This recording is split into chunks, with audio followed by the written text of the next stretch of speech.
want to thank everybody for coming. It's an honor to be up here and to support Ruth and Chris in honoring Harley Helms. I'm Bill Burrowbridge. I met Harley about 50 years ago, and I kind of married into the family.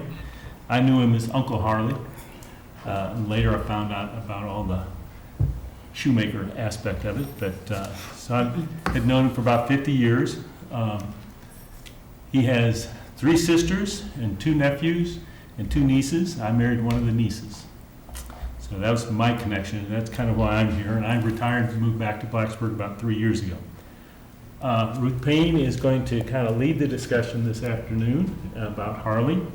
And I ask everybody to kind of hold questions off for about 40 minutes, 45 minutes, till we kind of get through the whole thing, and then we'll kind of open it up for discussion, since it is being recorded, and it'll be edited and eventually put together for a presentation by the town museum.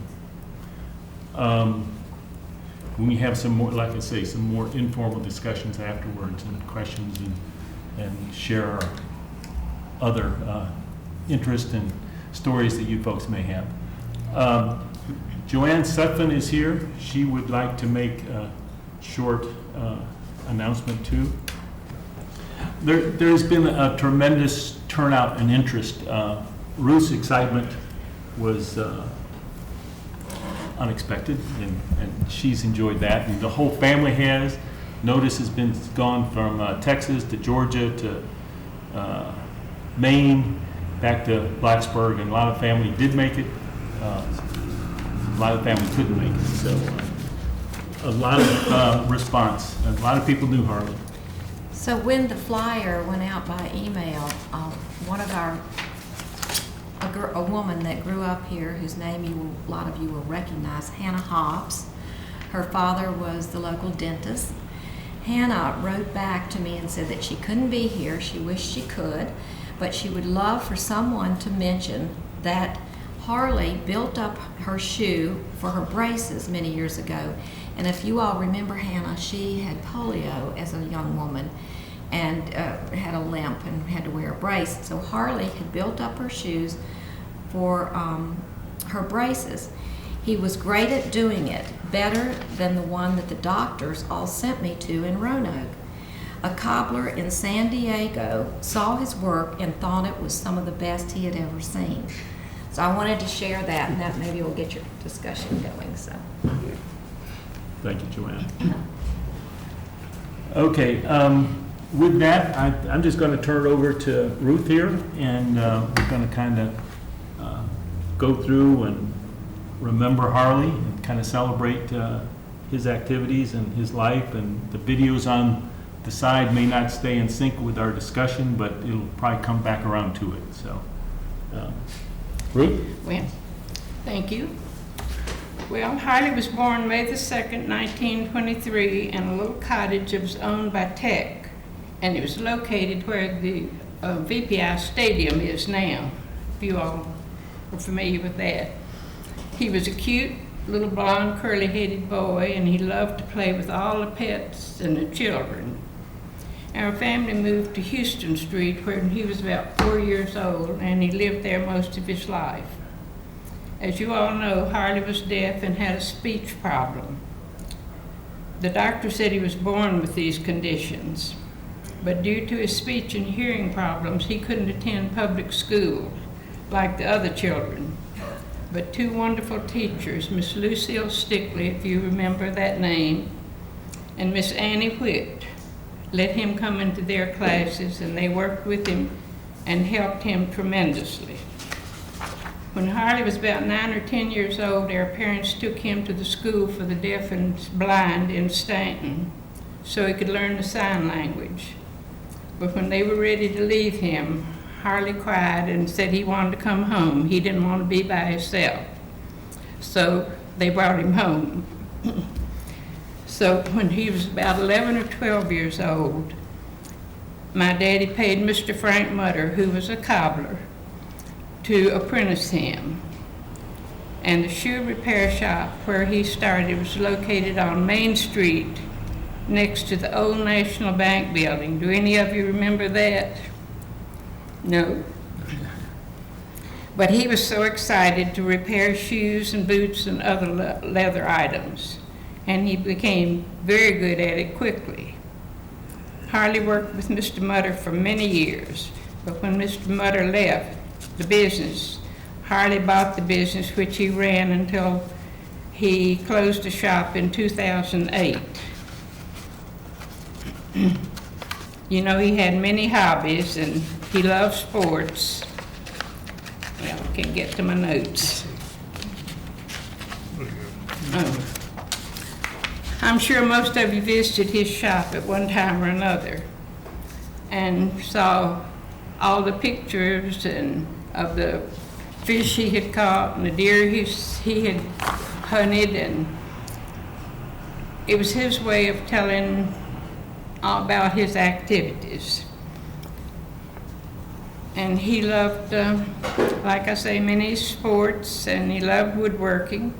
And he made I brought some of his little wooden articles that he had made. He played baseball as first baseman and pitcher for the Blacksburg Blue Jays. Do you all remember that? And the Radford Rockets. So many of the players' names will be familiar to you all. Jim and John Wall, Bud Perdue, Haynes and Jimmy Kleiner, Bill Henderson, Ducky Gray, and Kurt and Charles Payne. So do you remember any of those names?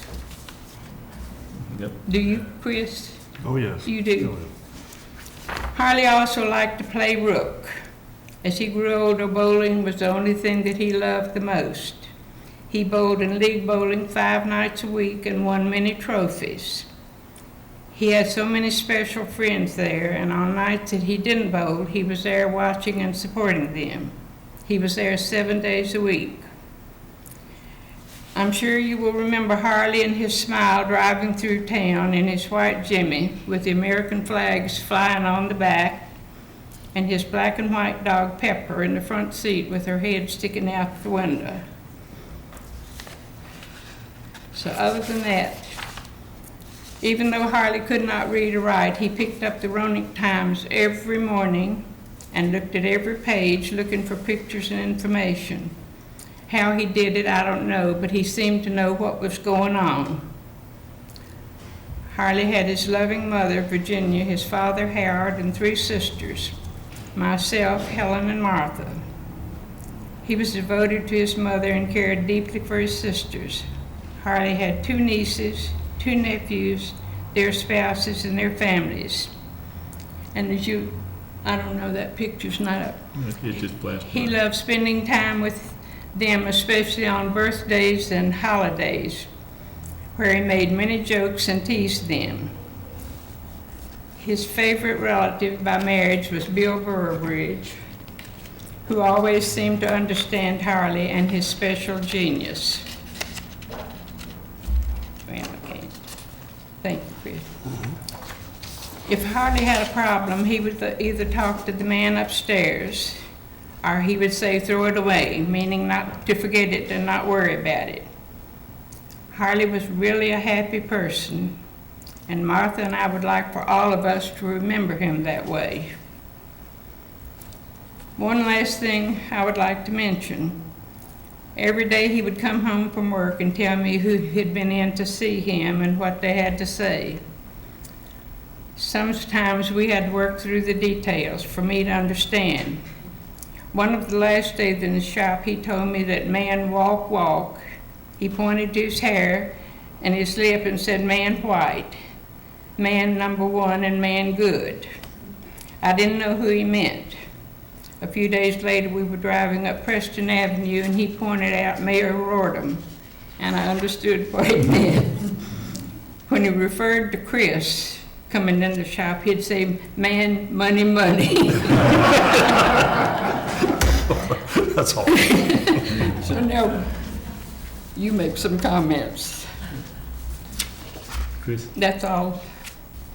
so do you remember Harley's when he Oh, my first opened goodness. the shop? I don't know where to begin. I really don't know where to begin. I have not made any notes. I'm going to go with my memory, and I'm going to ad-lib a little bit, so bear with me. I first met Harley when I was 9 years old. I had just come over from Greece right after World War II. My father had a restaurant, the old Greeks restaurant, right next door to Harley with the present cellar now. And my father had an apartment right above Harley's shoe shop. In 1947, when I first met Harley, we went into the apartment with my mother, and in the morning I would hear this weird noise. Somebody downstairs was whistling, and Harley would get on his machine and he would do his shoes, and we would hear that noise when he's grinding the shoe away, and he would whistle. You remember this? Yeah. Took me forever to find out what in the world that was. As I got to know him, growing up with him, I'd go downstairs and realize he was a shoe cobbler. Didn't know for a long time about his disability. But I think if Harley were born in 1960 or 1970, he probably wouldn't have had those disabilities. But anyway, we got to be good friends as I was growing up, just communicating with as best we could. And as I got older, Harley would keep a little next behind his building. There was a spring there. He would keep his minnows, go fishing. And I would just go there and just look at the little fish. I didn't know what that was, you know. But that was his bait. And as I got older, I fished with him, with Ken Phipps here, the state trooper. And every time he would cast out to catch a fish, catch him, catch him, catch him. And he would bring in the biggest bass I have ever seen in my life.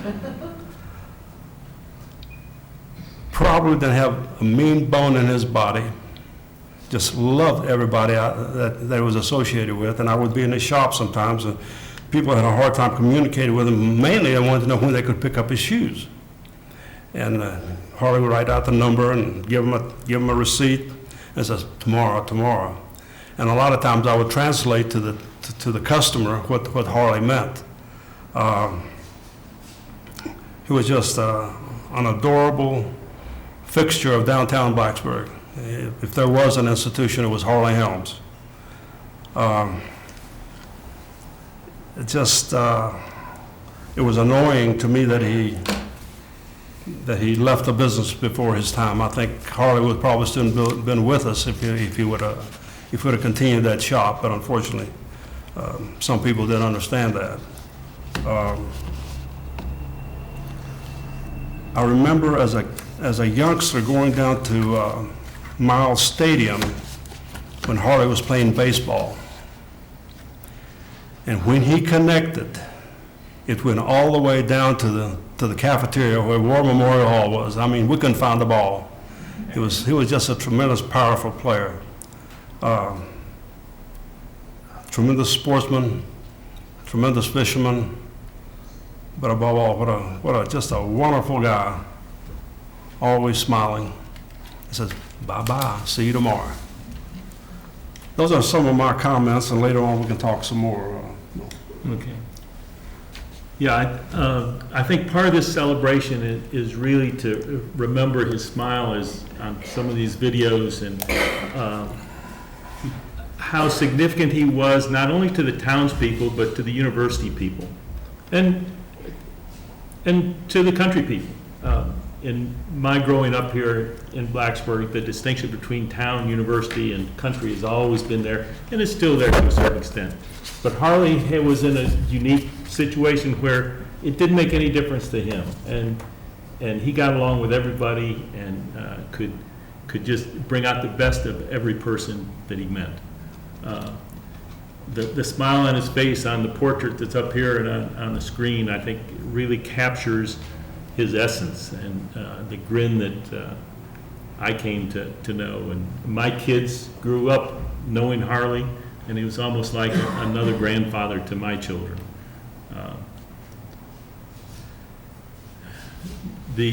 some of the photos through here, the families that,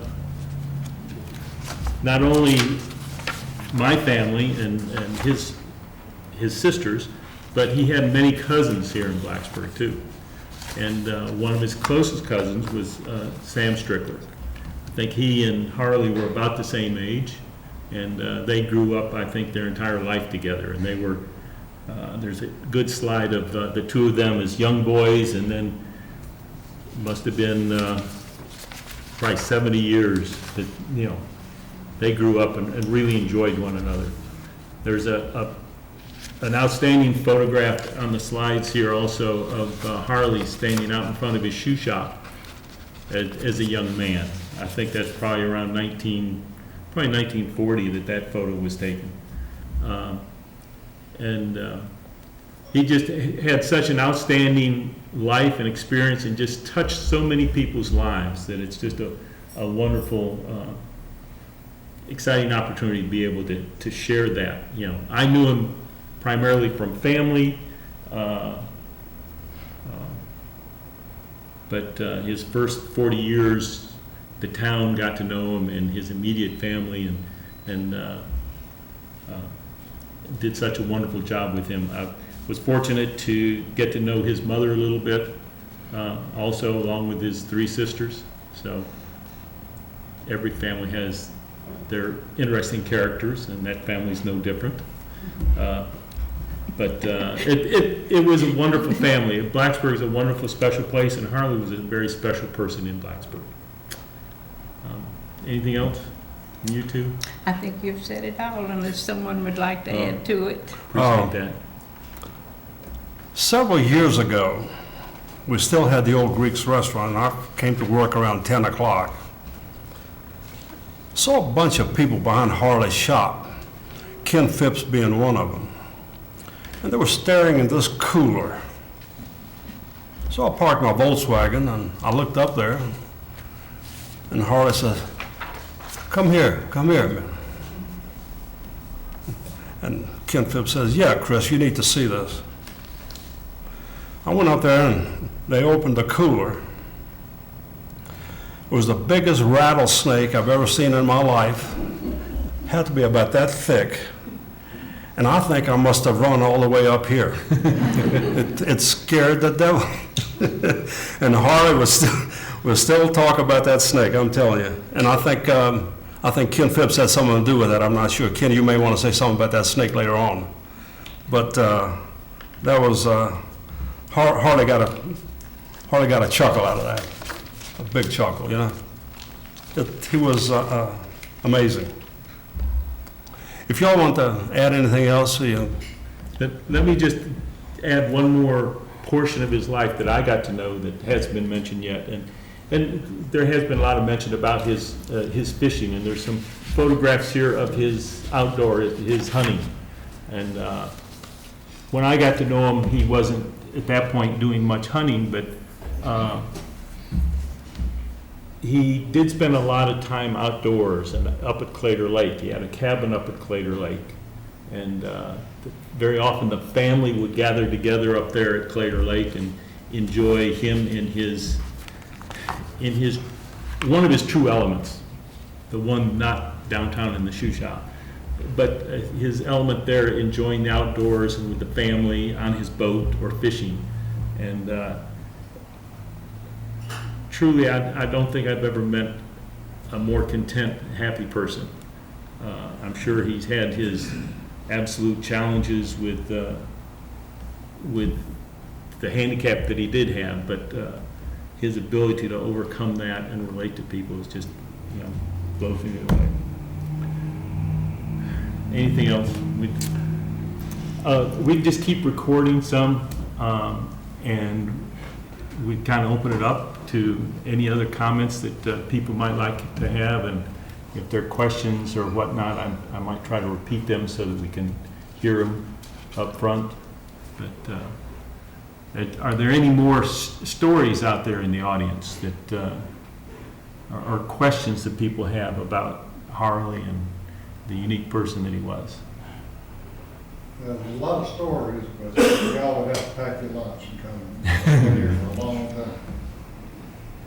Hey, I would like to make a few comments now. Yeah, go ahead.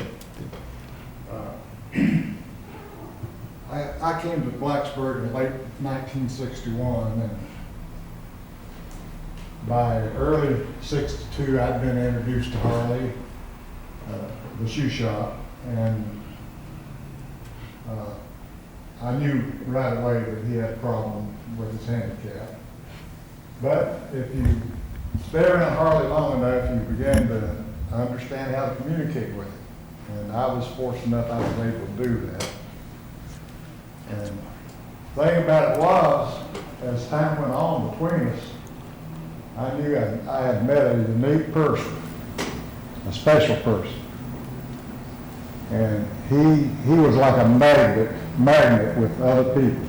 He drew the warmth he felt for other people, he drew them to it. He made everybody feel comfortable, and that was one of his biggest treasures. He had this ability to interact with people the way he did. And as over the years, as time went on, I knew that Harley was as much downtown Blacksburg as a municipal building or any other building, corner drugstore or Albrights or any place else. He gained a reputation of being a people person and helping people, and they'd come in. And I always went in just to speak with Harley, chat with him for 10 or 15 minutes if I could every day. But Harley, if someone had a shoe that needed to be sewn or the sole mended or glued back together, Harley would say, sit down, and he'd take it right then and do it for him and hand them the shoe, and they try to pay him, and he said, no pay, no. And that's just the way he was. And he had two passions in life that I could see mostly was fishing and bowling. I never did go bowling with Harley, but I went fishing with him many times. And those tales about our fishing trips, we would go to Rogersville, Tennessee in the spring. The white bass would run up out of Holston, out of Cherokee Lake and run up Holston River. And we would always go down there in early April and fish. Me and 4 or 5 other guys from this area, Christiansburg, and some of Harley's bowling friends would take off to Rogersville every April. We would get down there, and this one particular time we wore chest waders. Chest waders come up here. The river was up, had been flooded. The river was up, and we'd wade out, and we'd stand in the water almost up to the top of the chest wader. I was here, Harley was here, and Denver Stewart from Christiansburg was on the other side. Harley and I was catching one bass right after the other. And Harley would say, I got him, and he'd reel him in, and he'd look over at Denver, say, what's the matter? What's the matter with you? What's the matter with you? Denver, and I'd catch one on the other side of it, and Denver was just standing between us doing a slow burn. It was killing him. He wasn't catching the first thing. So after about 15, 20 minutes, I said, Denver, let me see your lure. And I changed. He had some big lure with a swivel to it. I said, you got to take that swivel off. The lure is not working right. So we tied him another lure on and went back to fish, and all of a sudden, I heard this. I thought a baby whale had flopped up. I heard all this splashing in the water, and I looked around, and Denver had hooked one of those fish and threw the rod over his shoulders and was running toward the bank, up the river bank, hollering, I got him. And that bass was just flopping up through there behind him. And the people from Tennessee just stopped and was looking. Harley looked over at me with this funny look on his face. He said, what's the matter? What's the matter with him? I said, he's crazy. But Harley was a very sensitive individual. I would go in there and there would be something on TV. He had a TV there in the shoe shop. And it would be one of these situations overseas where people were killing each other or blowing a suicide bomb or something blowing up. He'd say, Fitz, what's the matter? What's the matter with man? I said, Harley, I said, people, they mean, you know, and roll up my fist like that, you know. Trying to explain to him that, you know, there was so much evil in the world. And he'd say, do the same thing at the wrong times. He'd say a picture in there that I think when we had the problems over tech back in the early 70s, Harley tried to understand why. He'd say it, and that was one word he always asked me, why? And I tried to explain to him as best I could what was going on in the community or around the world. But anyway, I think, and that's, he cared about people, and he couldn't understand why one person would harm another person. That wasn't in his category at all. And I know me and a friend had gone down the valley, down the Elliott Valley, and we went down there dove hunting. Well, now, Harley liked to hunt some things, but we told him, he said, where you been? I said, dove hunting. He said, oh, no, don't do that. And he put his hands up like this. He folded his hands, because he knew the dove was a bird of peace. And I said, okay, Harley, we won't do it no more, you know. But it was a great honor for me to know Harley Helms and his family. And I've thought about him many times, and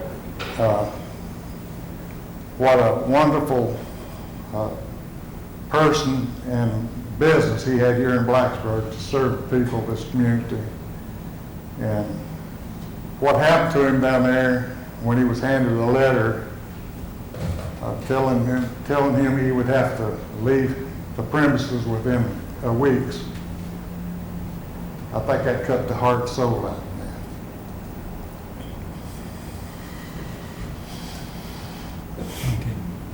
Thank you. Thank you. Appreciate that.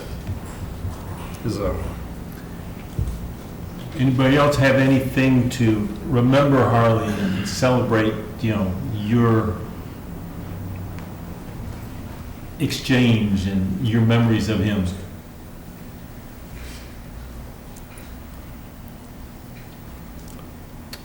Well, I would like to say I really appreciate all the attention, and with Harley's handicap, to be remembered as he is quite an honor. Harley was physically handicapped, but I never saw him as a handicapped individual. He meant a lot to me. As a child, knowing no English, I communicated with Harley very well. He seemed to know what I want, and with Kim Phipps here, is making us all a little emotional here. You can't wipe away the memories from Harley Helms and the shoe store. We just don't seem to have individuals like that anymore who took pride in their work and loved what they did and loved people. He will always be part of my life. Thank you for having me here. Thank you. Thank you.